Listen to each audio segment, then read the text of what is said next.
வணக்கம் நண்பர்களே, welcome to movie critic channel.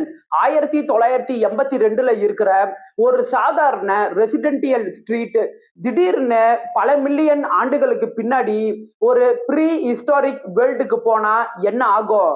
அங்க டைனோசர்ஸ் மட்டும் இல்லாம உயிர் வாழ்றதுக்கு போராட வேண்டிய ஒரு சூழல் ஏற்பட்டா அந்த படம் தான் ரீசெண்டா தியேட்டர்ஸ்ல தமிழ் டப்பிங்கோட ஹாலிவுட்ல இருந்து வெளிவந்திருக்கிற த இண்ட் ஆஃப் ஓக் ஸ்ட்ரீட் அப்படிங்கிற ஒரு அட்வென்ச்சர் சர்வைவல் படத்தோட ரிவ்யூ பத்தி தான் இன்னைக்கு நம்ம தெரிஞ்சுக்க போறோம். படம் ஒருத்துதானா நம்ம ரிவ்யூல தெரிஞ்சுக்கலாம். கதை அப்படின்னு பார்த்தா படத்துல டெனிஸ் அப்படிங்கிறவங்க தன்னோட கணவரான கிரெக் அப்புறம் 2 பசங்களோடையும் கூடவே அவங்களோட நாயான ஸ்டார் பக்கோட சேர்ந்து ஓக் ஸ்ட்ரீட் அப்படிங்கிற இடத்துல வாழ்ந்துகிட்டு வராங்க. கிரெக் அப்புறம் டெனிஸ் இவங்க 2 பேத்துக்கும் இடையே சில குடும்ப பிரச்சனைகள் போய்கிட்டு இருக்குது. ஒரு நாள் இவங்க இருக்கிற இடம் பல மில்லியன் ஆண்டுகளுக்கு பின்னாடி இருந்த ஒரு மிஸ்டீரியஸ் பிளான்ட்டா மாறுது. இது தெரியாத இந்த குடும்பம் அடுத்த நாள் காலையில வெளியே வந்து பார்க்கும்போது நம்மளோட நெய்பர்ஹுட் எல்லாமே ஒரு ப்ரீ ஹிஸ்டாரிக் வேர்ல்டா மாறி இருக்குதே அப்படின்னு தெரிஞ்சுக்கிறாங்க. கூடவே இந்த இடத்துல டைனோசர் இருக்கிறதையும் அவங்க கண்டுபிடிக்கிறாங்க. இதுக்கப்புறம் எப்படியாச்சும் இந்த இடத்துல இருந்து தப்பிச்சு போகணும் அப்படிங்கிற ஒரு முடிவுக்கு வராங்க. இதுக்கப்புறம் நடக்கிற சம்பவங்கள் தான் படத்தோட மீதி கதையே. பாசிட்டிவ் அப்படின்னு பார்த்தா 1980 காலகட்டத்தோட அந்த அட்வென்ச்சர் மூவி ஃபீல் படத்துல நல்லாவே ஏற்படுது. நாஸ்டால்ஜிக் அட்மாஸ்பியர் படத்துக்கு நல்லாவே கை கொடுத்திருக்குது. இந்த படம் 1 மணி நேரம் 40 நிமிஷம் இருக்கக்கூடிய சின்ன படம்.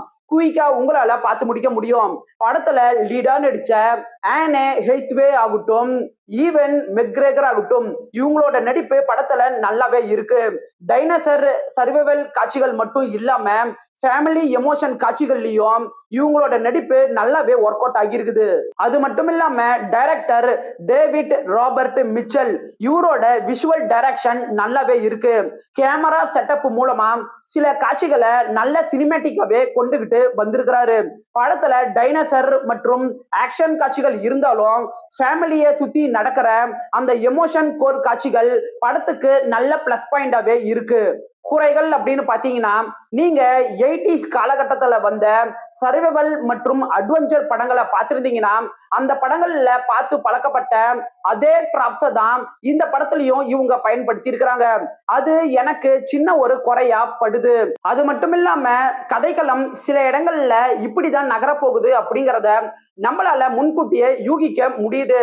சைடு கேரக்டர்ஸ் மற்றும் குழந்தைகளுக்கான கேரக்டர்ஸ்ல இன்னுமே கொஞ்சம் டெப்த் கொடுத்திருக்கலாம். டைனோசர் சம்பந்தப்பட்ட காட்சிகள்ல சிஜிஐ இன்னுமே கொஞ்சம் பெட்டரா கொண்டுகிட்டு வந்திருக்கலாம்.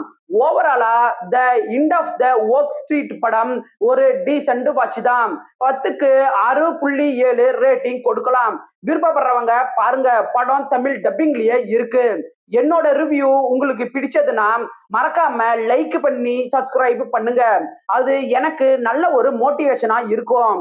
இந்த படம் பத்திய உங்களோட கருத்தை கமெண்ட்ல பதிவிடுங்க. நாம வேற ஒரு வீடியோல சந்திக்கலாம். அது வரைக்கும் நன்றி, வணக்கம்.